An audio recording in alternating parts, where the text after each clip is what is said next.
Well, hello, buddy. How about a snack, eh? A patty melt, fries, and a cold pop.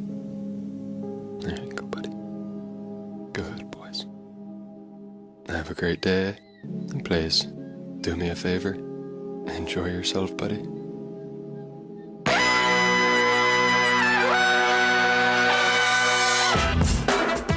Good morning, sweet world, and welcome to the No Dunks podcast on the Athletic Network, a fine network. It's Wednesday, June 7th, 2023. I'm J.E. Skeets here in the Classic Factory, and alongside me, as always, that's Tass Millis. Podcast listeners, this is for you. And over yonder, making the magic happen, we call him the Apprentice. It's Eshua Kid. How y'all doing? What's up, Hey. Esh? Shout out to the stream team joining us live right now on YouTube.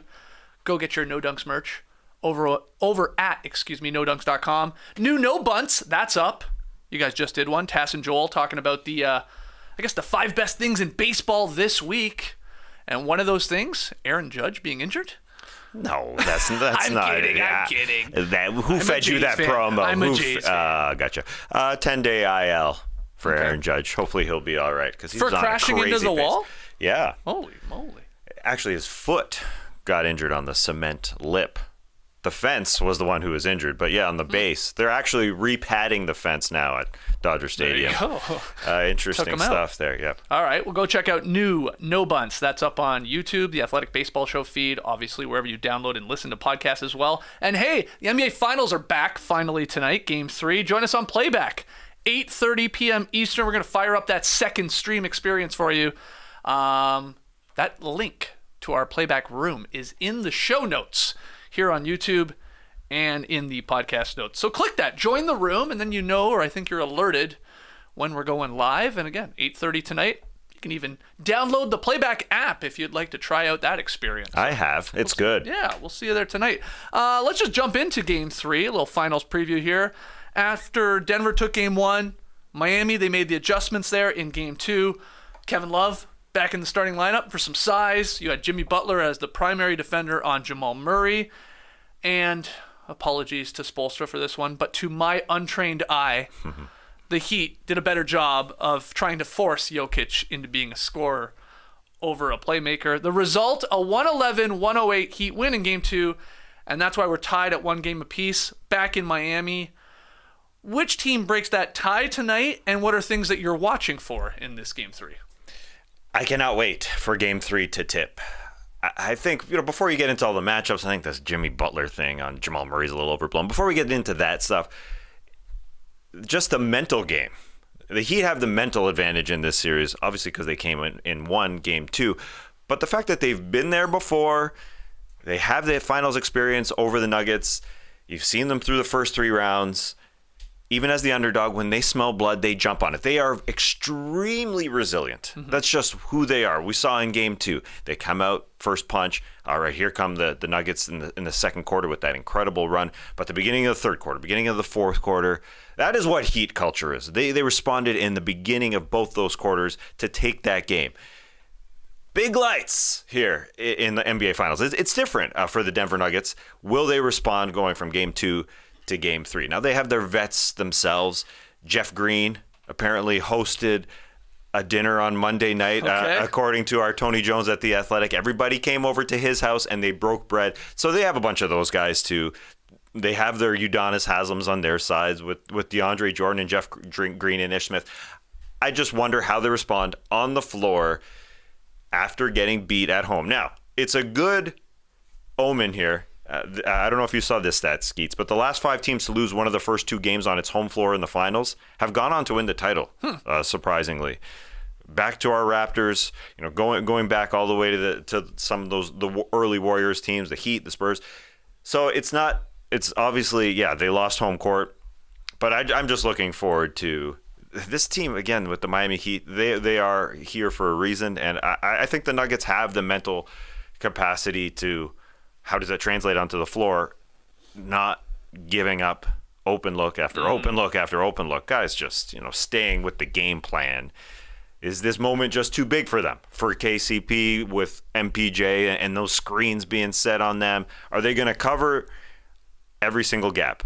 That's the question. Are they going to be ready? Yeah, that is definitely something to watch. Can the Nuggets stay closer and not lose these three-point shooters. Miami's the best three-point shooting team in the playoffs. They had a weird, brutal, ugly three-point shooting season in the regular season, but they're lights out at 39.2% in the playoffs. They played a lot of games up to this point. And after struggling through the first three quarters of Game 1, where they only hit 7 of 27, the Heat from deep, they've been on fire for 5 quarters now. 23 of 47 tasks over the last 5 quarters of finals play. 23 of 47 from 3. That's 48.9%.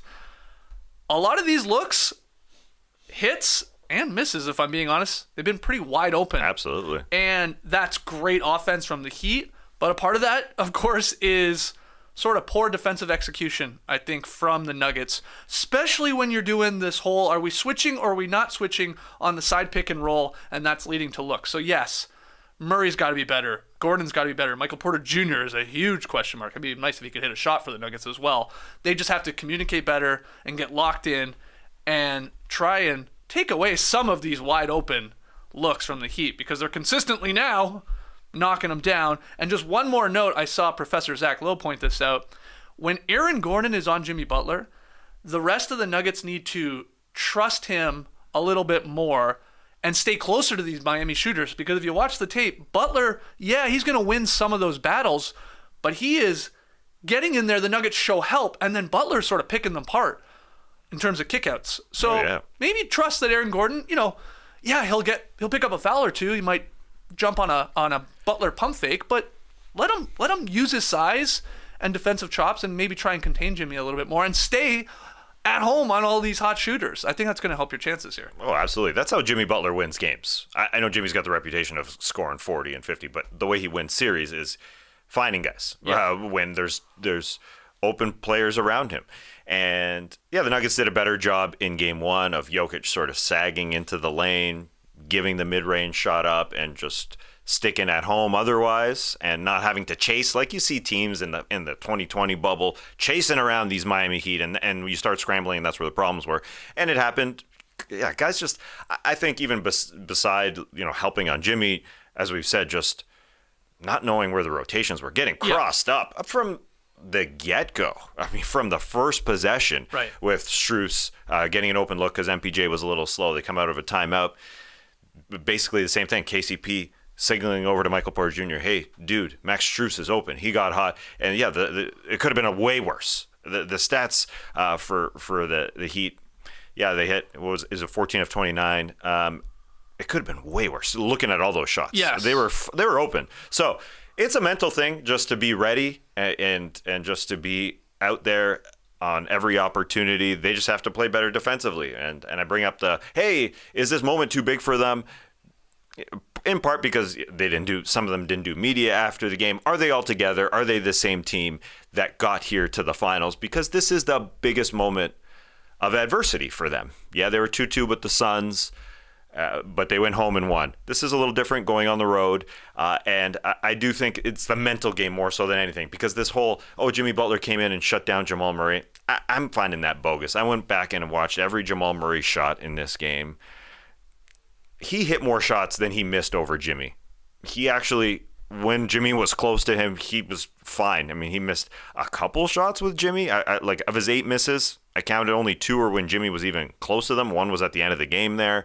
So I don't think that change really can alter Jamal Murray's games. He just didn't have a great game. He had a slow start. He missed his first 3 shots in the first quarter. Then it seemed like he had a huge game, when you look back, because he had the monstrous dunk during that second quarter run, the monstrous 3 from the corner. He really kicked it into gear there for a bit, but I think he just had a bad game. I think that's what it all comes down to for Jamal Murray. Yeah, Jimmy's obviously a really good defender, but the Nuggets just had a bad one, really. Well, we've talked a lot about, and whether or not you want to believe it, the idea of trying to slow down Jamal Murray, and that helps your chances to beat the Nuggets, and Jokic, you just sort of can't stop him, so you're going to live with whatever he goes and gets. But what about the flip side of this? And a guy that's being completely overlooked in this series, because we talk about Bam, we talk about Jimmy, and obviously Jokic and Jamal. Gabe Vincent has maybe been one of the best players. I know you've talked about it before. Series, in the playoff run for the Heat, he's shooting 58% from the floor, 56% from 3 through these 2 games, 21 points per game. He never turns the ball over. He's got 2 turnovers in 70 minutes of action. Then Lowry comes in and takes over, and he's had his great moments as well. Maybe they should focus on maybe slowing Gabe Vincent a little bit. Like, stay a little closer to Gabe because he is stepping into some of these wide open threes and continually cashing them. He's on fire right now. That net must look like a hula hoop to him because he has been lights out in that regard. So watch him too, that early in this game especially, how much focus is paid attention to Gabe, who's been awesome. Quarter number 1 is really, really important just to see the punch that the Nuggets throw, and when the Heat throw back, if the Nuggets are all together, because they just have to stick to the shooters. Really, I think Jokic just can do a lot of sagging. They can allow Bam to go off. I think that's their plan, and hope that all the guys who are trailing Gabe and every single one of their shooters just gets back in the play and does a good job. So just stick with them, really. I mean, it's just playing D. It's just you see all these picks happening. They have to communicate better on switches. So cannot wait to watch this. Michael Malone after Game 2 or leading up to Game 3 said, if you really want to simplify the first 2 games, in the first 3 quarters, we have dominated both games. The Heat, they're dominating the fourth quarter. They're averaging 33 points. They're shooting 60% from the field, over 50% on threes. We're up 8 points going into the fourth quarter of Game 2. We're up 21 going into the fourth quarter of Game 1. That one got a little closer, obviously. What do you think of Malone's comments there about, like, Jesus, we've played really well. We've potentially outplayed them for a majority of these games, but they've kicked our ass as the game goes on. You get into the fourth quarter, and that's sort of the Heat's thing, and we got to be better in those final 12 minutes. He's totally right. Yeah. That's exactly what happened. And I think, being in Denver, you can tell Michael Malone is sort of the energy, the guy who will take the microphone and do the speaking for this team. And that's what happens after every game. He gets up there and says sort of the message that you'd think would maybe come from another player or something like that. But he takes the brunt of things. And I know, as we've talked about, Jokic doesn't really love the questioning. Even after one question post Game 2, he said to the staffer, "Do I have to answer that? I don't really like that question." So I think Malone does a good job of, taking the heat, pun intended, and he does tell it like it is. I think he's pretty good at that. He fires up this team, and I expect a better response in Game 2 from quarter to quarter. So that is what the Heat do. They're so freaking resilient, no matter what the situation is. It felt like in the arena after that punch that the Nuggets threw at the beginning of the second quarter, it's done. But the Heat did not stop coming. Beginning of the third, 13 points in 3 minutes there, 13 points in 2+ minutes at the beginning of the fourth. Right. This team does not stop, but I imagine we get a better Nuggets performance tonight because that's why they're in the finals, because they're that good. Who specifically for Denver needs to step up tonight? Obviously, you can remove Jokic from this equation, maybe even Jamal. Is it Michael Porter Jr. to you, or in tandem with KCP, to be better defensively than actually to score and hit some shots? Yeah, better defensively. Everybody has to be better defensively, but I'll take the easy way out and say, like the Miami Heat do, they do it by committee. Yeah. I mean, the job for Porter Jr. and Jamal Murray as well, and KCP is just not to force shots, and they do it by committee by allowing these 5 talented guys, all 5 guys on the floor can score. So it's just not forcing it. We know MPJ forced some shots. Yep. I thought Jamal forced one that he didn't need to. That's all it is. I mean, they're just going to let their offense take care of business. And maybe it's not fun and sexy to talk about like a Kyrie Irving or LeBron James story, but it's just stay close to your guy who's shooting the basketball. I think that's what it comes down to. I wouldn't put it on anybody. You think it's on any one guy to light this thing? I don't, but I think watch tonight how locked in Michael Porter Jr. is or isn't, and I don't think Malone will be afraid to yank his ass if he blows a defensive assignment, doesn't rotate, somebody's left going, what are you doing out there? Maybe forces a shot with the blinders on. Like they're going to live with that way more than the defensive lapses. And this is a big game. I'm not calling it pivotal. We save that for Game 5 when it's 2-2, but I believe Malone will not be shy to go to Bruce Brown or even Christian Brown or somebody else that he knows at least is going to bring defensive effort, or at least is alert for all 24 seconds of the the shot clock. And I think Michael Porter Jr., the type of talent that he is, he could have a huge game tonight. Like, he could break out tonight and suddenly the threes go down, the jumper goes down, and he has 21 points. And also it gets back to playing with some force defensively, which we had talked about all playoffs long. He had shocked us, and he was surprisingly good, especially on like the help type defense where he comes from behind and from the side and uses his athleticism that way. So just watch early what type of MPJ has. Can they get him back? That's the big cue to me. His focus, because it hasn't been there. Yeah, he lost it in game 2, and it was surprising to see the number of minutes played for him was down to 26 in game 2. That's very, very few in an NBA Finals game for a guy that young and important to your success. Yeah, coming off game 1 where he played 43 minutes, which was his season high, regular season and postseason high, because he was doing an incredible job of trailing guys when they got by him, and just playing incredible defense. So Michael Malone was fine yanking him. He's playing a 19-year-old at times instead of him with Christian Brown. So yeah, this is it. I mean, you have to be ready to play, and yeah, that's why the whole bright lights thing plays a part in this. Did they like the smell of their own funk after game 1, where MPJ felt like he hit a bunch of threes, and that's why Nikola Jokic went to the post-game podium and looked at the score sheet, with those big eyes, and somebody asked him, what did you see there on the score sheet? And he said, well, I thought Michael Porter Jr. hit like 7 threes because the impact seemed so big in game 1 because he's blocking shots, but he only shot 2 of 11 from 3 in game 1. And he didn't shoot any better, 1 of 6 in game 2, forcing it a little bit. Again, maybe just felt like he could take whatever shot he wanted.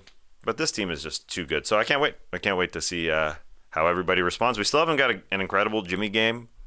Does that come at some point where he's just feeling incredible? But I do think this Nuggets team, because they are so big, they're essentially bigger at every position, I should say. I think that if they're playing great defense and they're sticking at home, I don't think this is a series where Jimmy can really go off if they're playing solid D. But Jimmy could shut everybody up and have a 40 spot. One thing we know about tonight, Heat guard Tyler Herro is listed as out for game 3. Once seemed like a strong possibility that he was going to return from this broken hand. Now seems in doubt. I guess he did tell, Herro did, he told an ESPN sideline reporter at least, that he was experiencing soreness and swelling after the shooting drills. And you saw him, obviously, in Denver. We thought, he's probably going to play in Miami. He'll probably get out there. But apparently not. No. The hand's still an issue. I mean, he did break his hand. That's true. My untrained eye out there made me feel like, damn, this guy's going to play. Right. You know how they usually have these bogus shoot-arounds that the media comes out for? They were actually before game 1. What do you mean? Why do you say they're bogus? Well, they're not practice. They're called sort of practice. They're just getting up shots. Yeah, I said shoot around. They're called practice. Right. They practice for an hour behind closed doors and a half hour. They open the doors and they're not working on anything. Right. But before game 1, it was like the second team versus the third team. They're running drills with Tyler Herro out there. Omar Yurtseven was setting picks out there. Like they weren't hitting each other, but they were actually, amongst all the times that both teams went out there, before game 1 and before game 2, there was 20 minutes, the only 20 minutes, of all those teams going out there where they're actually running stuff, and Herro was running stuff and running drills, and he was, basically warming up before game 2 as if he would be playing. And I guess, my untrained eye looked like he was good. But yeah, he is unlikely to play, I think, for the rest of the series. I mean, why would he? You've got such a flow going. You're going to bring a guy back who hasn't played in almost 2 months now. I mean, it's a long period of time. You've got guys, Gabe Vincent, you mentioned. I mean, yes, he can shoot from 5 feet behind the line, but he's also willing to give his body up when Jokic is coming into the lane. Like that's happened on multiple switches. So they're getting good guard play. Yes. So I doubt Herro's coming back. Well, to the surprise of many, the Nuggets and Heat are delivering some solid finals ratings. Yeah, according to Sports Media Watch, Sunday's Game 2 averaged a 6.0 rating and 11.91 million viewers on ABC.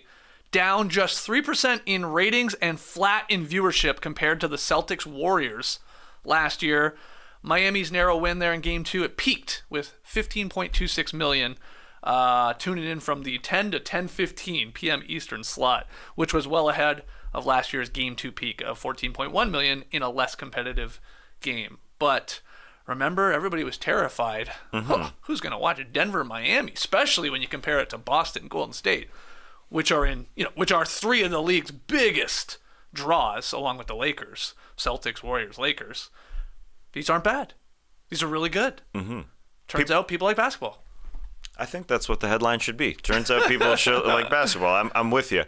I like the reports from our guy John Krasinski at The Athletic, who wrote about the NBA. Maybe they don't want these two teams in the finals, but they should want them. These are the teams that we should want to basically, spread the game out even further. The highlights and the games are being watched, even if the ratings aren't great in Europe.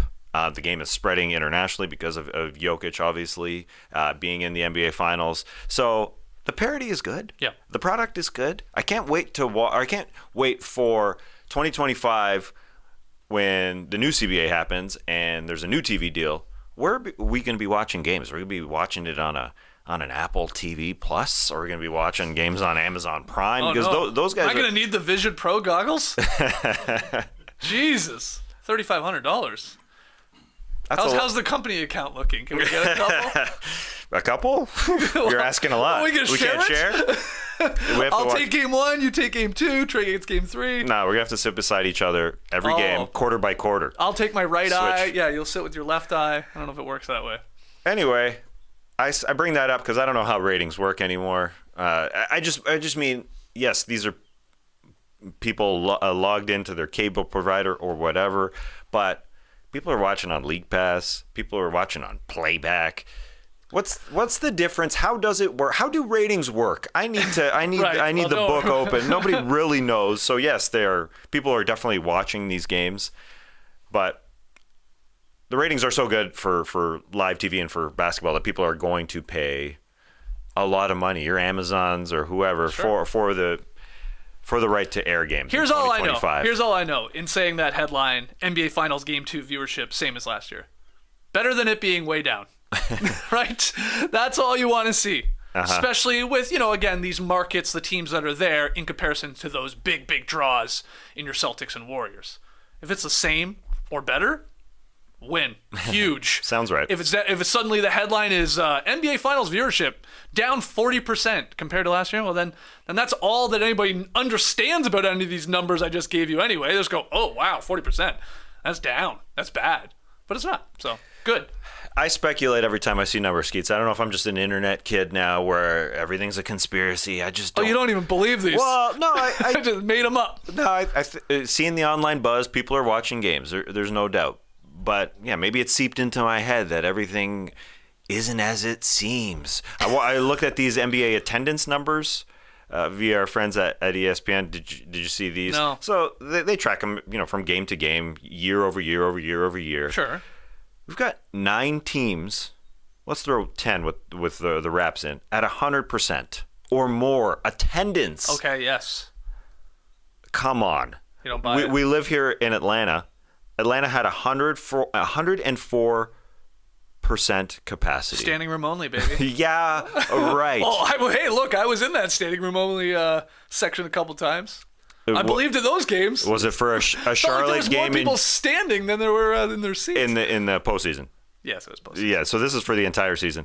Was it standing room only for a Charlotte game? You're saying in you don't January? buy that. Anyway, that's probably true. These are different than ratings numbers. I get it. Yeah. I'm sure there's 11 million people watching. I'm sure. I'm 100% sure of that. Ratings are good. I feel like there is a buzz. People like basketball. Yeah. I think that's what it comes down to. Hopefully these numbers go up. The closer this series stays, if it does go that way. How many people watched us on Playback? Was it 10 or 11 million? I clocked us out. The highest we got was about 13 million. That's pretty good. Yeah, that's not bad. All right, in other NBA news, according to Jake Fisher of Yahoo Sports, the Houston Rockets have interest in Fred VanVleet, Brook Lopez, Cam Johnson, and Dillon Brooks in free agency. The Rockets still plan to pursue James Harden, but VanVleet is viewed as a potential secondary option if the Beard does re-sign with the Philadelphia 76ers. Houston is projected to hold the largest amount of cap space in the NBA over $60 million to play with here, with expectations to spend and try and improve. And as we've talked about before, get some vets in there to go along with this young core, and now Udoka as the coach. I will say, Jake Fisher, love him, love his work at Yahoo Sports, but our guy at The Athletic, Kelly Iko, had him on our live show in Houston during March Madness, or the finals game. He reported these names like 3 or 4 weeks ago. Yeah. So, checks out.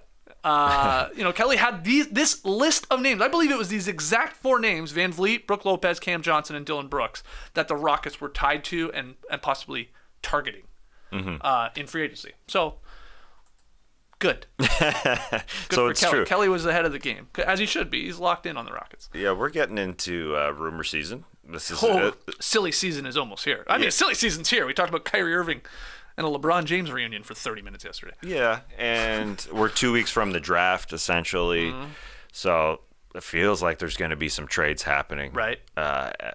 Especially because a team like the Rockets have $60 million to spend, and yeah, there's the Harden chatter. I do think this, as a Raptor fan, I think this is an attractive scenario for Fred VanVleet, as I'm sure that the Raps offered him a contract before the season. We all know that story. Apparently, Fred turned it down thinking he could earn more. Yeah, bet on yourself. Yeah, player option for next year. No, thank you. At 22 mil. No, he's going to make more than that from a team. I'm guessing, this is just me reading into things, but Fred wants to be more of a prominent guy where he's, featured a little bit more. He had the ball in his hands a lot, but it was a little different with Pascal Siakam there. With the Rockets, a nice contract, 30 per, handling the ball a ton with Jalen Green beside him. Makes sense to me. And these names really make sense to me. Why wouldn't you want Dillon Brooks on an inexpensive deal? The guy's not playing in China. It's not happening. He's going to play in the National Basketball Association. Brook Lopez, very, very interesting. Yeah. The Bucks were a 1 seed. He's obviously older, but are they just going to let him go? What's going to happen there? And the Cam Johnson scenario, it seems like the Nets would match anything. Yeah, Cam Johnson ain't going anywhere. I wouldn't think so. I don't think so. But those other 3 names, you like them? You think they make some sense? yeah, Not maybe all 3 of them here, but you're saying 1 or 2 of these guys. I don't know what happens with Brook Lopez. I'm not 100% certain. Right. My guess would be he'd stay in Milwaukee. With the Rockets, now you got a 3-man, big man rotation.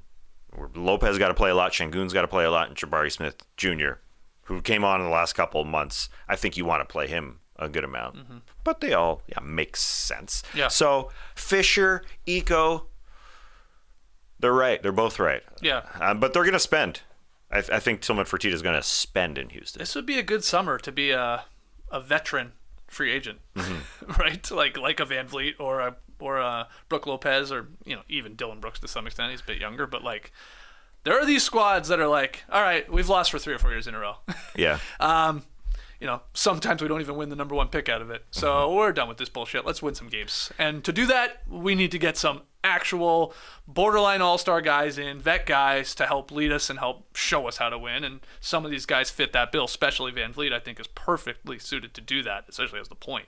The Rockets, the Pistons, the Magic, like these teams are like, all right, come on, let's sort of go now. And they'll have some wiggle room with the cap space, and yeah, these guys are gonna get paid, man.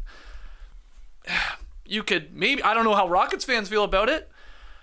I think on one hand you're like, yeah, he'd be awesome, VanVleet.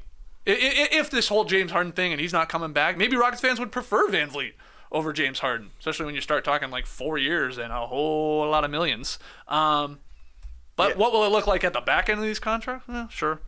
Maybe not pretty.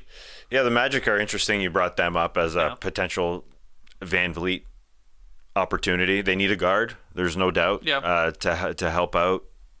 And so that's interesting. Them at number 2. A lot of these picks could be traded towards the top of the draft ladder. Yeah. Gary Trent Jr. has been rumored with the Orlando Magic as well, looking for a guard, another Rap. It's silly season, but I also am buying a lot of these rumors. I think there will be some big contracts handed out. When did you say the draft was? 2 weeks tomorrow, so June 22nd. And this could be a weird draft, or a wild draft, I should say.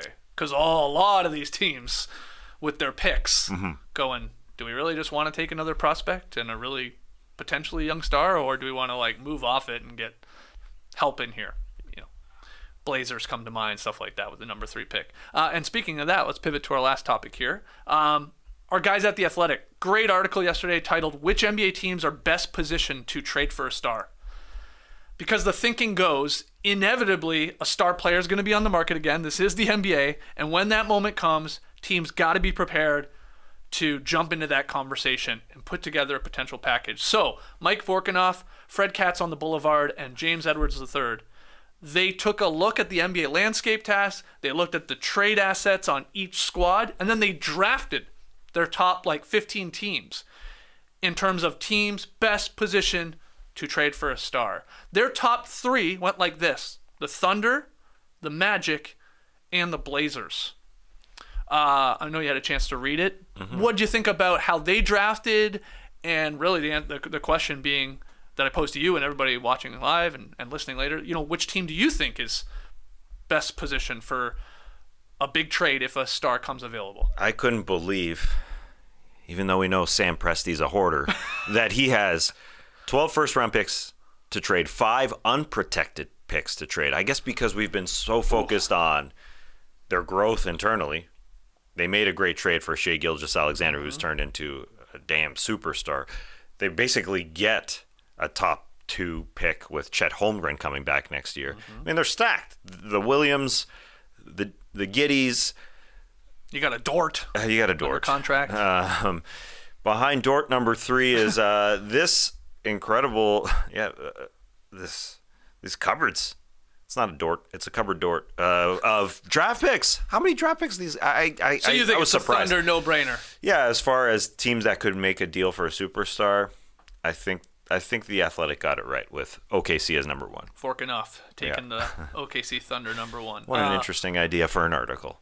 Yeah, I thought it was cool. I mean, it's nice that they lay out. Highly recommend you check it out. Go to theathletic.com/nodunks. Get yourself a subscription. Laying out like you just said, you're got to be reminded at times. Holy crap, the Thunder could if there is a star that's get me out of here. I'm tired of this. Now who that is interesting. I feel like the Thunder are not going to be actively calling and aggressively going, oh, give us Damian Lillard, if Dame were finally to be hey, I want to leave Portland. He's saying the opposite once again. Or Bradley Beal, or maybe you disagree. It feels, if anything, it's going to be a wing to a big, right? That would be whoa, can we get that superstar? Now, is that Karl Anthony Towns? Does that move the needle for you? Somebody else?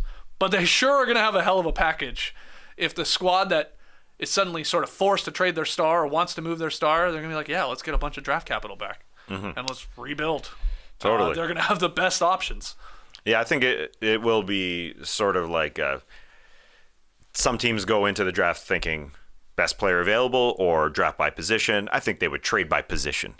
They wouldn't just say, oh, Dame, yeah, let's do this. They want somebody also, not only position, but also somebody that fits their timeline. A bit better. So a young vet, if they wanted to do that. But it feels like they almost have a roster internally. So some of these other teams like the Magic, Blazers, Rockets would be more willing to make a deal, I think. Just because, this Thunder team is they're damn good already. The Blazers at number 3 in this draft from these guys, I think it was James Edwards III taking them there. The idea being you're keeping Dame, and that the package, I think, very enticing to the right team for a superstar to come back. But the number 3 pick in the draft, Sharp, and then possibly Simons. So 2 really, really good, promising young players, and then the number 3 pick. Now, that would have to be for a hell of a player, I would imagine, coming back. That feels like that's a good package to a team, again, that's moving off of their star and starting from scratch a little bit. But, yeah. At first I thought Blazers at 3, that seems like a reach. Seemed high, right? What about the Rockets? What about the Pelicans, actually? Yep. Who have a sort of, young promising players and then obviously picks as well. But, Edwards made the case for me there. That's a juicy carrot to dangle to the right team. Then you could debate whether the Blazers should even do that or should it go the opposite way, and they should be the one trading Damian Lillard, which I know we've talked about for feels like 1,000 podcasts, but yeah. And that's why it feels like a little bit crazy season, like all these rumors coming out of nowhere. But when you look at the draft order and how things have shaken out, with Charlotte, Portland, Houston, and Detroit trailing San Antonio, who we know who they're taking. But beyond Wembanyama, Charlotte, Portland, Houston, Detroit, Orlando, you could see making a deal. So I think we're all going to go a little crazy reading rumors the next 2 weeks, especially before the draft. But I think all these teams could pull off a deal. That package that you just threw out there for the Blazers, and if they wanted to go get a star beside Dame, Simons, Sharp, and the number 3 pick, that's basically what we threw out there for OG Anunoby as a potential when we were really, trying to juice the cupboards of the Raptors. Yes. They could probably. I think they should hope for somebody a little bit more established as a bigger player than OG with that package. Well, you already talked about the Raptors, because of free agency, potentially losing VanVleet, potentially losing Gary Trent Jr. Could they be one of these teams that have these picks, these unprotected picks, future picks, maybe young promising players, that they're the ones offering up an OG or even a step higher in a Siakam? Right? Now that's a huge decision from Masai and Bobby Webster and like the direction of your franchise. Mm-hmm. But they definitely are. They almost have that type of those star players. OG. I'm not saying he's a superstar. I'm saying obviously a talented player that you can put on mostly any team from what he gives you defensively and being able to hit a shot. But Siakam, man, not right in his prime, under contract, of course, and. Yeah, there's a lot of teams I think that convince themselves like, oh yeah, we pair him with our other 2 or 3 stars, young stars, then we're talking here.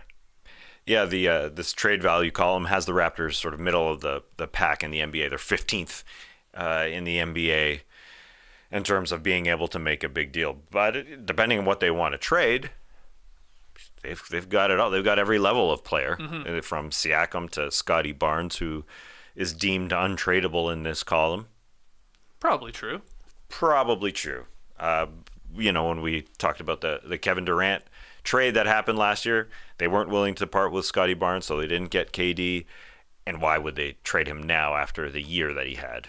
Doesn't seem like his value could be any lower, because we all believe that the value is only going up. Right. Why the hell wouldn't it? Because he's Scotty Barnes. But like the Thunder are obviously not trading SGA. The Magic are not trading Paolo. Right. The Blazers are, I guess, maybe not trading Damian Lillard, but who knows? Nobody untradeable on the Rockets. I agree. Is anybody untradeable on the Pelicans? Big Z? Zion, I guess. Uh-huh. But yeah, interesting, fun article. Highly recommend you check it out in terms of which of these teams are best positioned to make a big deal once that superstar becomes available. And it's only a matter of time. This is the NBA. It feels like there's 3 or 4 superstars dealt a year now. They're superstars. Stars. There are only a handful of superstars. Right. They're moving like coaches are being fired pretty quickly. Very quickly. Yeah. And like coaches being fired, they just go to another team. Yeah, that's true. Right. We're going to take our first break. When we come back, we're going to look at the list of NBA teams to never win a championship. Don't go anywhere. In the NBA, it's the postseason, but in the world, it's wedding season. And between the flights, the hotels, and the gifts, it can get pretty pricey. But looking sharp all wedding season shouldn't be expensive. With a custom-fitted suit from Indochino, you'll create priceless memories without costing a fortune. But it's not just the fit that's custom with Indochino. You get to customize every detail of your suit, shirt, or dinner jacket. And they come in a range of colors, from a more traditional black and gray to something more adventurous, like burgundy or olive, or this wild, bright orange linen suit I saw in Indochino this morning. Ooh. I mean, it looks very Lloyd Christmas. I'll say that. Okay. But I would love the chance to try and pull it off. And Miami would be the place to wear it. Does Indochino do rush orders? Sure. 1 hour rush orders? I'll come and stop by and grab one. Because every suit is made to your exact measurements and details, so you can create a suit that fits you and your style perfectly, with options for fabrics, lapel shape, custom monograms, statement linings, and more. They're always adding new pieces and options so you can stay on trend and in style. RSVP knowing you've got the perfect look all wedding season long from Indochino. Go to Indochino.com and use code NODUNKS to get 10% off any purchase of $399 or more. That's INDOCHINO.com. Promo code NODUNKS.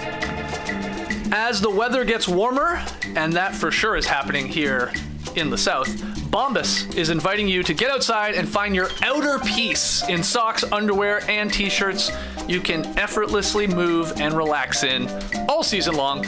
Bombas makes thoughtfully designed, better basics that keep you feeling your best. On the trail, at the park, chilling in your own backyard, chilling in your neighbor's backyard. Pool party was a huge success over the weekend, guys. Saw some fire dancers, or twirlers, as I always do this when I talk about people with fire in their hands. Every item is seamless, tagless, and effortlessly soft. They're no-show socks, personal favorite of mine. They're made with breathable yarns for a barely there feel, plus silicone grips and a contour design to prevent slipping down or sliding around. They keep my feet cool and comfortable, and I suffer from hot foot syndrome. HFS. Oh, yes. My dogs, they get hot. Not in these socks. Check this out. Bombas. 100% happiness guarantee means you're covered for life. Reach out anytime to their happiness team for easy returns, exchanges, or replacements. That'd be a fun sort of title to put on a resume. What do you do? I'm part of the happiness team at Bombas. That's cool. That's pretty cool. Also, socks, underwear, and t-shirts. They are the number 1, 2, and 3 most requested items in homeless shelters. So that's why for every comfy item you purchase, Bombas donates another comfy item to someone in need. Love that. So far, Bombas has donated over 100 million items, and each purchase adds to that impact. So go to bombas.com/nodunks and use the code NODUNKS, all one word, for 20% off your first purchase. That's BOMBAS.com/nodunks. Use the code NODUNKS at checkout. Bombas.com/nodunks. Code NODUNKS. Very, very simple. All right, here in the Classic Factory, joining us live on YouTube. We'd love to see it. Hit the like button. Make sure you subscribe. As you all know, the Denver Nuggets, they're looking for 3 more wins here in the NBA Finals to get their name removed from an infamous list. NBA teams that have never won an NBA championship. Mm-hmm. There are 12 NBA teams in total to have never won a championship in the NBA. Okay, because the Hawks, they won a title when they were St. Louis back in the 50s. The Kings won a title when they were in Rochester in the 50s. And the Thunder Sonics thing, it's always weird. They're sort of like their own franchise. So they're on the list, OKC Thunder. But of course, coming from Seattle, but we're going to get a team in Seattle again, and they're just going to take their history back, so to speak. It gets a little perplexing, but follow me here. I thought it'd be fun to go through the 12 teams, like I said, to have never won a championship in the NBA. We'll run through them in alphabetical order, discuss the closest they ever got to winning it all. In some of these cases, they got very, very close, like the Nuggets are right now. And then, using a scale from 1 to 10, sort of debate how close they're winning to winning a chip right now. Interesting. Right? And that's where you can definitely chime in here. So, alphabetical order, Brooklyn Nets, 47 years in the NBA. They've made the playoffs 24 times. Now, the Nets, they won 2 ABA championships in the 70s as the New York Nets, but not an NBA title. The closest they ever got to us, you know this, they lost 2 consecutive finals in 2002 and 2003 to the Lakers and Spurs, respectively. In 2003, that series was tied after New Jersey won Game 4 by the score of 77-76. Game 4 of the 2003 finals. 77-76, but Duncan too much in that series. Tim Duncan averaged 24, 17, and 5 with 5.3 blocks against the Nets. Now, you might say, you could, that the Nets were even closer to winning a title if Durant gets them past the Bucks. in the 2021 playoffs. Obviously, the interesting. Game 7, foot too big on the line. Round 2 there. Right. So. Still got 2 more series to go and win, Yes. but the Bucks go on to win it. You could maybe make that case, but come on, they went to the finals 2 consecutive years. Your wife, a huge Nets fan. I'm sure she was living and dying with those series. Absolutely. She has a Keith Van Horn jersey that was signed by Korn. What? Yeah. It's framed. That is amazing. Yeah, weird stuff. Anyways, yes, all of my costumes, my Carrie Skittles Right. costumes from her. She has a bunch of jerseys. But I was surprised to look at, you said 77-76, Game 4 of the 2003 finals, because it was 2-3-2 back then. Right. The Nets had 3 home games, and they were up. It was split when they went home for Game 3. They lost Game 3, won Game 4, and then lost Game 5, and then went back to San Antonio. So, yeah, Great point. they had home court advantage after splitting on the road, and then couldn't take care of business. It was weird back then. Don't like the 2-3-2. Yeah, I'm not a fan of it either. No. On a scale of 1 to 10, how close are the Nets to winning a championship right now? 10 being like, oh my God, knocking on the door, it's happening, or very likely happening. 1, nowhere close. Where would you put them? It's a good question. I would say, they feel like an average-ish team right now. Yeah. But I would say a little closer to winning the championship than not. So 6. Wow. Okay. Because I think people want to play there. I think they have some assets. We just talked about the whole trading for a superstar thing. They have some good assets. Mikal Bridges is, a burgeoning star. Will he be a number 1 guy in a championship team? It seems a little far-fetched, but he's so damn good. So they're in a good spot, I think. They made it out pretty well after these crazy couple of years. That's fair. That's fair. I think 6 is maybe a little high, but sure. In the ballpark, 4 or 5, let's say. Okay, next team, Charlotte Hornets. 33 seasons, made the playoffs 10 times.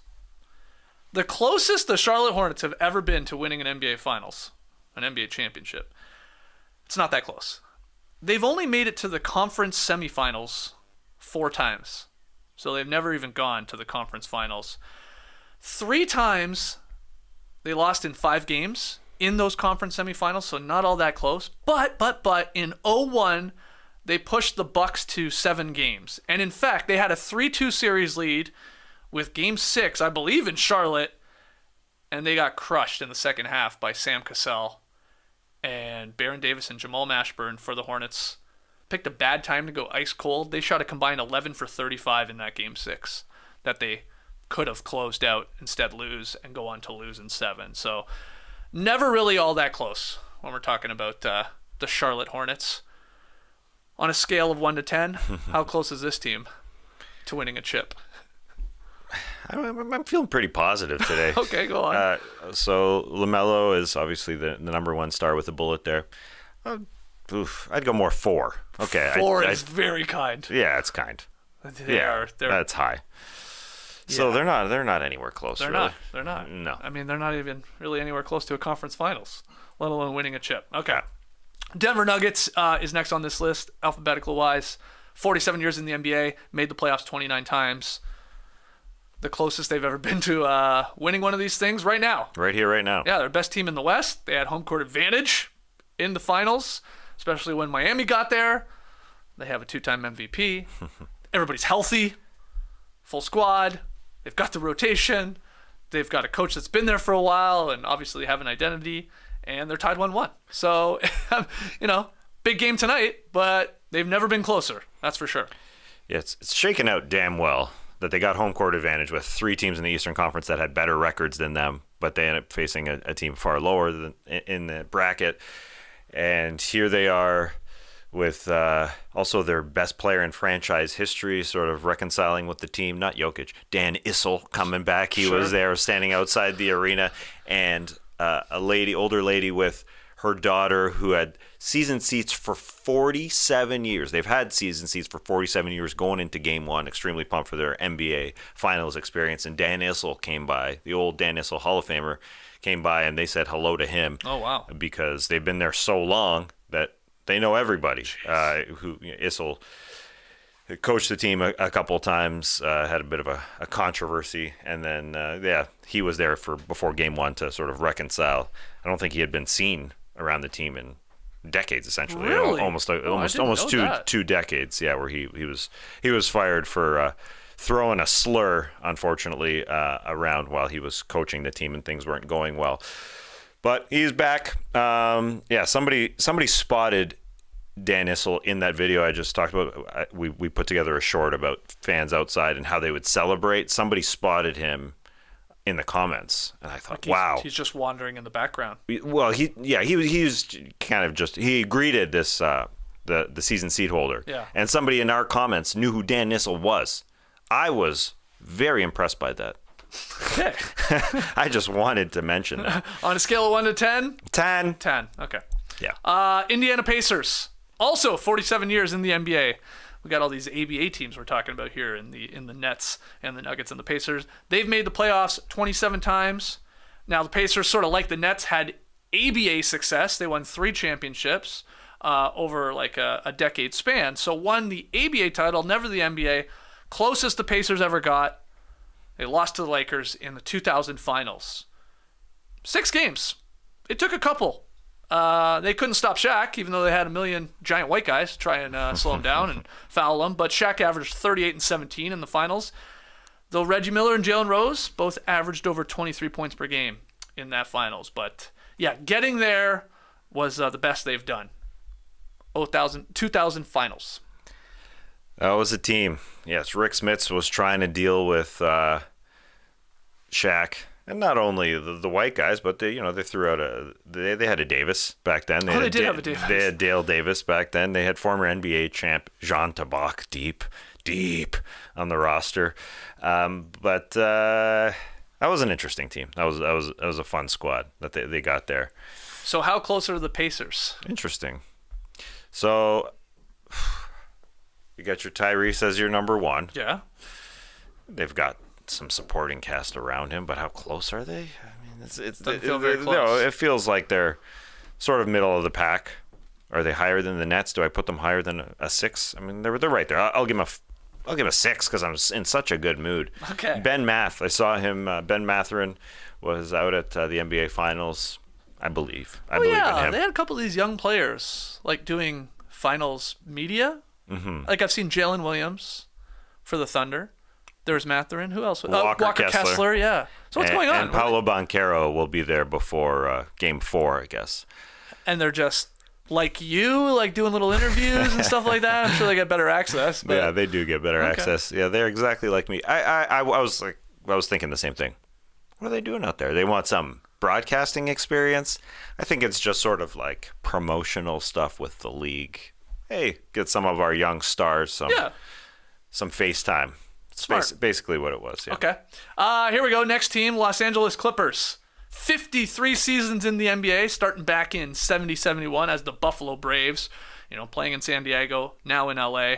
As a franchise, they've only made the playoffs 17 times. 53 years, 53 seasons. 10 of them coming in the last 12 seasons, though. So this is like, you're a Clippers fan for 50 plus years. You're living in the best moments of their franchise history. Closest they ever got, this is interesting. The Lob City Clips had some good teams, right? But they could never even get to the conference finals. Always coming up short. And then we had the 2020-21 Clippers under Ty Lue. They got to the Final Four, and they lost to the Suns in 6 games, and that was without Kawhi Leonard. He was injured in the second round versus the Jazz. He had been averaging 30 points per game in the postseason with like 57, 40, and 88 shooting splits. I mean, it was like Raptors Kawhi there. But he goes down, and they put up a valiant effort led by Paul George against the Suns, but they lose in 6. But that's the closest, unless I'm forgetting a Lob City team that you believe was better. Were they better? Doc Rivers, I guess, would say no, that team could never win. It seemed like they had so much talent, though, right, and were just unable to get there. I guess I'd say that team was the closest. They're your 21 team that was able to get to the conference finals, even though Kawhi got hurt again. But they're not close, I would say now, even though they have Kawhi and Paul George on their team. It's fool me once, fool me 4 times, fool me 6 times, I ain't gonna believe in this team. Okay, so you've got them quite the low. Yeah, Wow. I would say below the other teams. Like Damian Lillard once said, "No good Clipper." You remember when he said that in a commercial? Not really. There was that ad. Anyway. Okay, so like Theo says here, the Clippers will be the Clippers, so you have to say -10. All right. I think you guys are... Yeah. And I'm the biggest Clipper doubter there is, but I still have probably... When we go through these teams, they do have some of the best talent. They have talent. And they were there in the conference finals not all that long ago. It's got to count for something, so... Put me ballpark 5 or 6. Yeah, and they started these playoffs off all right against the Suns. Yeah. It was a series without Paul George, and then Kawhi goes down. So on a scale of 1 to 10, do you believe Kawhi Leonard can stay healthy for 2 months? It's hard. It's hard to believe that. Right. Next team, Memphis Grizzlies. 28 seasons in the NBA. First 6 spent in Vancouver. 13 playoff appearances. A lot of them, like the Clippers, coming, recently. 10 in the last 13 seasons. Closest the Grizz got, 1 Western Conference Finals appearance in 2012-13. So the 13 playoffs. They won 56 games. They beat the Clippers and the Thunder, but then they got swept by the Spurs. They had no answer for Tony Parker. And Zach Randolph had a really bad series. Spurs defense, got to get some credit for that. He shot 30% in that sweep to the Spurs. Zach Randolph did. So it's either that 13 playoff run where they got to the conference finals or Tass, last year's Grizzlies, right? They lost in the semis to the Warriors. Ja Morant only played 3 games. Warriors going to win that title. I mean, it's one of those squads. Oh, interesting. Yeah. Well, it's a big what if. If Ja was there, I guess. Yeah. I mean, took a couple games off them. Hammered them in the one game. I'll give it back to the old Grind City Grizz that got there in the conference finals. I know it felt like they had a bit of a ceiling, but yeah, it just never worked out perfectly for that team. But I think they had the talent. Yeah. And now, where would you put them on the scale? Ooh, how interesting is this? I mean, obviously a team that can win a lot of regular season games has been in postseason runs now, but then there's this whole Ja Morant issue. Well, and how much that sets them back or not. We don't even know, obviously, what the suspension is. We do not. We don't know what this team is looking forward. Like, are they going to have like a complete write-off season next year? Possible. But can they manage without him? I think they can. Yeah, they've done so well without him. Yeah. What were they, 21-4 without him last season? Some ridiculous number.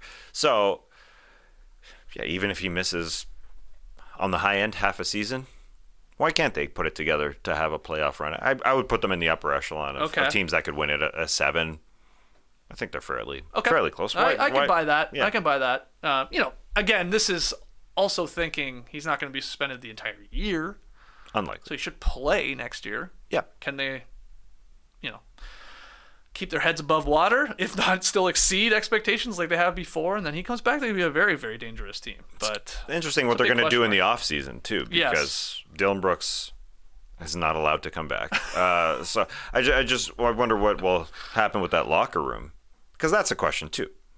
Besides Morant not being there, are there going to be a bunch that has chemistry now? This is going to be difficult to come back from. Mm-hmm. Minnesota Timberwolves, 34 seasons in the league, 11 playoff appearances. The closest the Wolves got, 03-04, when they lost in the Western Conference Finals. KG had lost in the first round with the Wolves up until that point in 7 consecutive seasons. Think about how wild that is. And then in 03-04, they win 58 games. KG's MVP. He's, at the peak of his performance with Minnesota. They beat the Nuggets in 5. They outlast the Kings in 7. And then they play the Lakers. It's always the Lakers. They lose in 6 in that series. But they put up a fight. I mean, you go look at that series. It's sort of funny. It's like Shaq and KG are sort of like matching each other. Kobe and Sprewell are sort of matching each other. Even like an old Gary Payton versus an older... not older than GP, but older in his career, Sam Cassell, they're sort of matching each other. Karl Malone has like a really good game 1. He disappears for a couple. play solid in Game 6 to close it out. He averaged 12, 10, and 5. This is an old Karl Malone on the Lakers there before getting injured. So, yeah, they were pretty damn close there, the Wolves, losing in 6 to that Lakers team. That would go on to then lose in the finals. And Sam Cassell's injury in the second round against the Sacramento Kings was Game 7, where he got injured before they went to the conference finals against the Lakers. I think was big, actually. And it wasn't him doing the big balls dance. It was him taking a shot. But he wasn't 100%. And he was a big part of that team. He should have been out playing Gary Payton. And he was playing, his best ball of his career. They needed him desperately. And so I think that could have been different if he wasn't injured. Who would have won that finals? Let's say hypothetically, Wolves healthy versus Wolves Pistons? the Pistons. Yeah. Yeah, I'd guess the Pistons. Yeah, Didn't seem like they could be stopped. Yeah. Getting lots of Pistons vibes from this Heat team, too, that we're watching in the finals. Just a team that does it by committee. And how close are the Wolves to winning a chip right now? Ooh. 5.7? Okay. It's interesting. You think less than like a Nets team. To me, they got to be on par. Yeah, you're right. You got a Star and Ant. You do have. You might trade Cat. Who knows? Yeah, you're right. I should flip those. Somewhere there. Yeah. Okay. The New Orleans Pelicans. Now, this is a weird one in terms of like their franchise. Basketball Reference has them as a franchise for 21 seasons from 02-03 to current year. There's the weird like Charlotte. Or, you know what I mean? Like the New Orleans Hornets things. I'm always confused. Like, who takes those years? Is it the Pelicans or is it Charlotte? I think it's Charlotte. But anyway, New Orleans Pelicans. They've had 9 postseason appearances if you count them losing in the play-in game. Otherwise, 8 actual playoff runs. I forgot we got to take that into consideration now. The postseason playoffs. Yeah, it gets confusing. Anyway, the closest New Orleans has come to a chip. It's not all that close. 07-08, New Orleans Hornets. Right. They lost to the Spurs in the second round. A valiant 7-game series that they came up short. They had Game 7 at home. Peja Stojakovic, he went ice cold. Shot 3 of 11. Rough game from him as our lights are flickering here in the studio. So that was close. And then as the Pelicans, closest they got was maybe 2018 playoffs where they swept the Blazers. Remember that shock in the first round? And then they lost in 5 to the championship Durant Curry Warriors. So not all that close for either iterations of New Orleans, Hornets or Pelicans. Yes, I was looking this up because, I, as you were saying, do the Charlotte Hornets get the old Charlotte Bobcats, old Charlotte Hornets history, or does that belong to these Pelicans? So I was looking at the New Orleans / Oklahoma City Hornets and what ended up being Chris Paul's longest run sort of as a leader with that franchise, right. that second round 08 exit to the Spurs. They were up 3-2 in that series, and they lost Game 6 and Game 7. There you go. Chris Paul and David West making things happen there, and couldn't get it done. Is that Spurs not the series that was delayed? That one game that was delayed because one of the mascots, maybe the Coyote, I don't remember, but knocked over like a ring of fire onto the floor. Was it Hugo the Hornet? Was it that? I just remember. I remember he had I think it was that series where a game was delayed because of that. But I don't know why. I don't even know if it was that series. It was between those two teams. I remember Hugo had a fire problem. But I don't remember if it was that series. Pyro? Yeah, who gets the mascot history? Is it the Charlotte franchise? Anyways. Okay, so anyway, Pelicans not all that close. Where do you have them now? This is a tough one. That's a tough one. Yeah. Because they have quite a high ceiling, it feels like when they're all playing, but quite a low floor, too, if they're not. But 6, 7, hopefully, on a good day. Oklahoma City Thunder. Now, again, Sonics won the 79 NBA Finals. They won the chip before they moved and became the Thunder. But you're saying Seattle's getting another team. Yes. And once they do, I think then all the history just, of course, goes back to them, and OKC is its own thing. But they've spent 15 seasons in OKC. They've made the playoffs 10 times, postseason 11 times, if you count the play-in tournament from this year. It's a hell of a percentage when you think of it. Like, they've always had pretty damn good teams there in OKC. Closest they got, they lost the 2012 NBA Finals to the Miami Heatles in 5 games. They were close. They were 12-3 headed into that finals. So they were rolling, and they took game 1. Yeah. They maybe could have taken game 2. Touch Bit of foul. a controversial call there. That's right, touch foul KD on LeBron. And, they lose, and that's the only finals appearance. So they've had a few other conference finals appearances.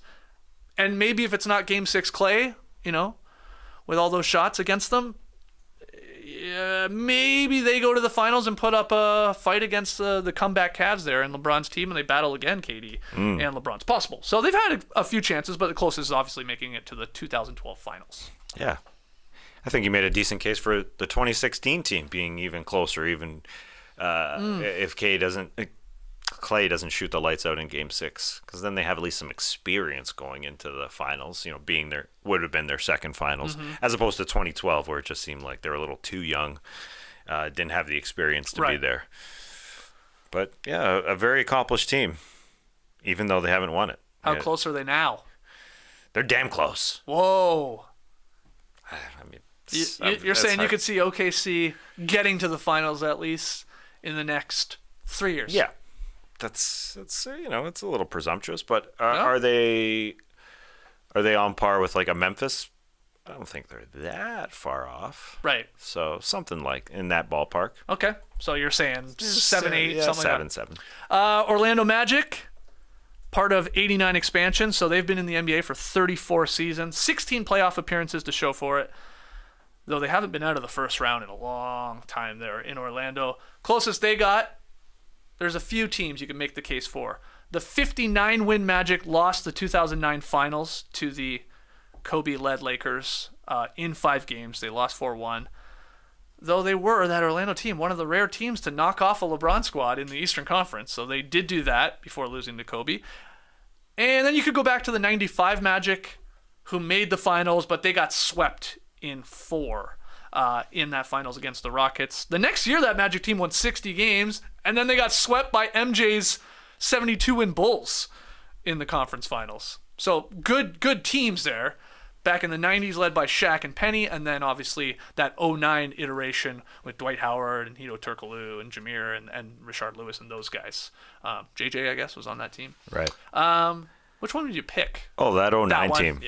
Yeah. They could have won Game 2. They lost Game 1 to the Lakers, and Courtney Lee missed that layup at the end of Game 2.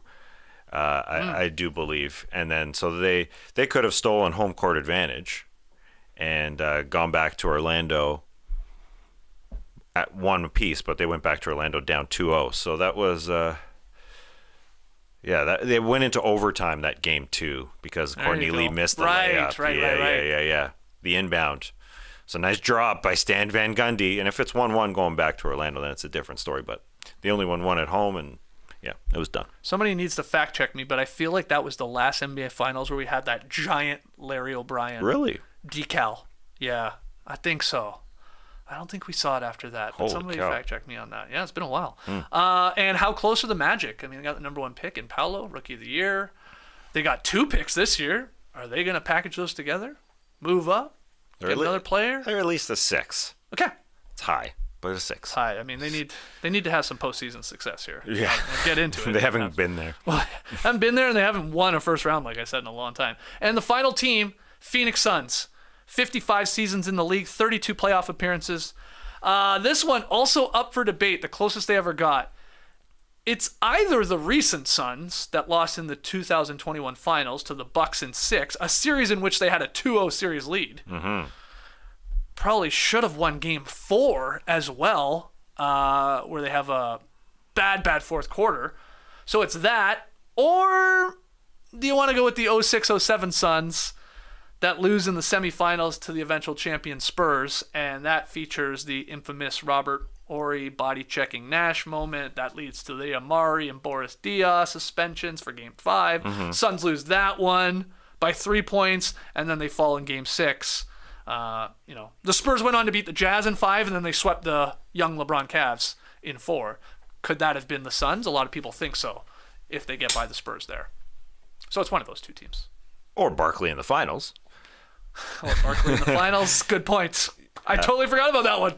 Yeah, we have 3 then, yeah. Because it seems like I completely blanked on that one.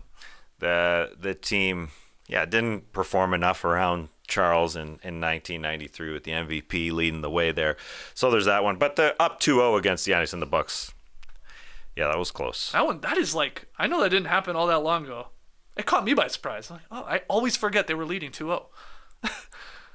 Trey Kirby always remembers when Chris Paul gives up a series lead like that. He'll remind you. That's pretty bad. Yeah. And again, I mean, okay, you're up 2-0, you lose game 3. Game 4, I just think they had a complete, you'd have to check it, but I think they had a shitty fourth quarter, and the Bucks were on fire. And like that, they were up. They had that game in control. And so they're about to take a 3-1 series lead. And they lose it, and it's 2-2, and obviously lose the next 2. They lost the fourth quarter by 12 points. And they lost the game by 6 points. So they're up going in the fourth. They're up. Yep. Oh, I forgot one team. I'm sorry. Oh. Utah Jazz. 49 seasons in the NBA.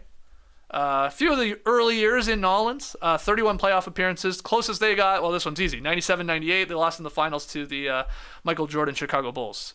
Excuse me, the Scottie Pippen Chicago Bulls. And of the two, 98, the real kick in the nuts. Because they won game 1. So they have a lead in that series. And, you know, if Karl Malone doesn't get stripped by MJ, they potentially win game 6 because MJ doesn't, you know, get a chance to hit the push-off jumper over Russell to end the series. So maybe they force a game 7. Anything could happen. Could Utah have won it? Who knows? Probably not. But, yeah, close. So 97-98 losing back-to-back finals to the same team. Whew. Can't get much closer than that, Tass. Absolutely not. And the mailman did not deliver. That was just looking it up. I didn't remember it, so I had to look it up. The mailman didn't deliver in game 1 of the 97 finals when he went to the line, and Scottie Pippen's Bulls got in his ear and said the mailman doesn't deliver on Sundays. In 98, they should have had mail service on Sundays in Utah. That would have been funny. That could have been funny. The mailman's going to deliver. You know, for 2 weeks or whatever. He didn't. He didn't, no. I mean, he played okay, but obviously that strip was brutal. That bad turnover with like 14 seconds to go. They're leading. They're leading that game 6. That was this, yeah. They win that again. Anything could happen in a game 7. So real close. And this, like, I mean, yeah, people are saying here in the chat, like, the Utah Jazz had really, really good teams. And they probably win a ring if they don't run into the Bulls. I mean, you can say that for a lot of teams, but that is why they're on the list here. 12 teams. NBA teams that haven't won a championship. 7 of those 12 teams have made the finals and lost. I thought that was interesting. 3 of them have had 2 cracks at it, the Jazz, the Nets, and the Orlando Magic. And the Suns, 4. I don't know why I forgot about the 93 finals. The Hornets and Pelicans have never made the conference finals. And my final note in just doing this list for everybody, Durant played on 3 of these teams. Or currently plays on the 3rd team. The Thunder obviously got close. The Nets, okay, not all that close, not making it to the finals, but that game 7, foot too big, and then now the Suns. So he will be trying for the 3rd time, is my point here, in his career to take a team to the promised land and bring them a chip. Couldn't do it in OKC. Damn close. Couldn't do it in Brooklyn. Trying here with the Phoenix Suns. And he's never going to go back to a franchise that had won championships. Oh, I guess he could. Yeah. But he likes it better when he's because the Golden State scenario didn't feel like it was his title, right? Mm-hmm. I mean, that was a little different. You know, it's a really recent championship that he went to, but I think that's, you know, he likes it more when he can bring a franchise its first championship. Well, the problem with that is you got to bring the team their first championship. Yeah, that's the problem. It's hard that's to do. That's the part he's trying to do. It's hard to do. Very difficult. Anyway, had some fun putting that together. The 12 teams that haven't won an NBA championship. Let me know if you disagree with any of those closest teams that I ultimately picked for some of those squads. We're going to take our final break. When we come back, we got 2 tweets of the night. Don't go anywhere. If you've been looking for a coffee alternative or just a tasty, healthy drink, Mudwater could be for you. First thing I said when I opened the package was, this smells great. Then I said, why does it look like that? So I jumped in and made some mud. Mudwater is a coffee alternative that's brown in color because of its ingredients. It contains adaptogenic mushrooms and Ayurvedic herbs. My favorite ingredients are the cacao and chai because they make both a flavorful cup and provide just that hint of caffeine. With only a fraction of caffeine as a cup of coffee, you get energy without the jitters or crash of coffee. I take it with a little honey. Tastes like a yummy cup of tea to me. Mudwater also contains lion's mane to support focus, cordyceps to help support physical performance, chaga and reishi to support your immune system, and cinnamon for antioxidants. Mud is Whole30 approved, 100% USDA organic, non-GMO, gluten-free, vegan, and kosher certified. To get 15% off, go to mudwater.com/nodunks. That's MUDWTR.com/nodunks to support the show and use code NODUNKS for 15% off. I'm here from downtown. I'm here on a mission of mercy. Put that coffee down, Shelly. Coffee is for closers. Okay, good. A sale. Ooh, another one. Shelly, haha, you're on fire! And scene. That's what it would sound like if the guys from Glengarry Glen Ross set up Shopify for their business. Can you imagine? The movie would be 5 minutes long. Forget the Glengarry lead, Shelly, and go get that operation for your daughter. Shopify is the commerce platform revolutionizing millions of businesses worldwide. Whether you're selling old-timey suspenders or sets of steak knives, Shopify simplifies selling online and in person so you can focus on successfully growing your business. You can customize your online store to your style, connect with new customers and drive growth, and even maintain the relationships that keep them coming back no matter how big you want to grow. Once you start selling, Shopify makes getting paid simple by instantly accepting every type of payment. Shopify grows with your business, no matter how far or big you grow. Thanks to an endless list of integrations and third-party apps, anything you can think of, from on-demand printing to accounting to chatbots, everything you need to revolutionize your business. You want marketing made simple? Shopify removes the guesswork with built-in tools that help you create, execute, and analyze your online marketing campaigns. Running a growing business means getting the insights you need wherever you are. With Shopify's single dashboard, you can manage orders, shipping, and payments from anywhere. Sign up for a $1 a month trial period at shopify.com/nodunks, all lowercase. That's shopify.com/nodunks to take your business to the next level today. Shopify.com/nodunks. Hey, you're back with the guys here in the Classic Factory. Let's get to Tweet of the Night. Boom. Tweet of the night. Wow. Twitter. I got 2 tweets of the night, one NBA related, one not. First one from @ESPN Stats and Info. The Heat have been outscored by 24 points over the first 3 quarters of this postseason. But, check this out, Tass, they're plus 90 in the 4th quarter. Plus 90. That's currently the 3rd best 4th quarter point differential in a singles playoffs in NBA history. So the 07 Cavs were a plus 99. The 2020 Heat plus 94. And now, currently, this Miami Heat team plus 90 in the 4th quarter. That's nuts. It is nuts. It's very difficult to really define what Heat culture is. Apparently, it's this is kick-ass in it. the 4th quarter, yeah. Well, it's be extremely well trained. Right. Do not be fatigable. You can't get tired. Pat Riley will come up to you and check your body fat at the beginning of camp. You better be ready to go. It's these resilient squads. That's interesting. 07 Cat was interesting that they were great in the 4th quarter, but then they got hammered in the finals, getting swept. The 2020 Heat, there you go. This is Heat Same culture. idea. And if they can pull this off, be the first champ, I guess, from this list. I've seen some people comparing the 3rd quarter Warriors. Remember, they would always just run away from teams in that 3rd quarter during some of their championship runs. That's what the Heat do here in their 4th quarters, at least through these playoffs. Plus 90, and we got games to be played here. Second tweet, it's got nothing to do with basketball. I just had to get your opinion on it. Everybody out there. At Tara Sloan, I believe, was the person that tweeted it. She tweeted it with the photo. He stores cups and glasses upside down. I store them right side up. Neither of us will budge. Who is right and why is it me? And here is the photo of the coffee mugs in the cupboard. Some, down as if you were trapping something underneath it, and some just, up. Tass, how does the Mellis household do this? Or are you like Tara here and her significant other, and you're doing both? I know you wouldn't be able to do that. I'm going to assume that you wouldn't be able to have a cupboard with both. I would. Up and down. I wouldn't be able to sleep at night. Right. Yeah.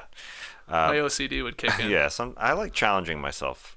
I don't want it to look like this, but like in my closet, I like to throw shirts backwards, facing opposite directions, okay. and try and force myself not to touch them. Yeah. I can do that too. Oh, yeah? It doesn't bother me too Oh, much. okay. Yeah, you would think it would, but it doesn't. Oh, Yeah. okay, cool. They're not all perfectly facing the right direction and the Interesting. hanger and all that. No. Oh, okay. Cups, man, cups. Cups. Back to the cups. I'm definitely like Tara herself. Face up. I don't need to You're turn face them over. up. Yeah. You don't want to pretend you live in a diner? Right. They're face down. Keep the dust out. Yeah, that's what people say.